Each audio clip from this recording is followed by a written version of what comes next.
അപരസ്ഥാനാർത്ഥിയെ മത്സരിപ്പിച്ചത് പരാജയഭീതി മൂലമാണെന്ന് ഇടുക്കി LDF സ്ഥാനാർത്ഥി Joyce George. 2014 തനിക്കെതിരെ 3 സ്ഥാനാർത്ഥികളെയാണ് നിർത്തിയത്. അപരസ്ഥാനാർത്ഥികളെ നിർത്തുന്നത് UDFന് ഒട്ടും ഗുണകരമായിരിക്കില്ലെന്നും ജോയ്സ് ജോർജ് മുന്നറിയിപ്പ് നൽകി. 2014 പാർലമെന്റ് ഇലക്ഷനിൽ 3 അപരന്മാരെയാണ് എനിക്കെതിരെ UDF മത്സരിപ്പിച്ചത്.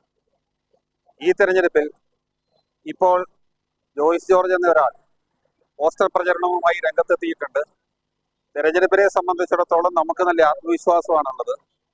ഈ ഘട്ടത്തിൽ അപരന്മാരെ കൊണ്ടുവന്നുകൊണ്ട് തെരഞ്ഞെടുപ്പിനെ അട്ടിമറിക്കുന്നതിനുള്ള ബോധപൂർവമായ ശ്രമം ഏതെങ്കിലും ഭാഗത്തുനിന്നുണ്ടാകുന്നുണ്ടെങ്കിൽ അത് പരാജയഭീതി മൂലമാണ്.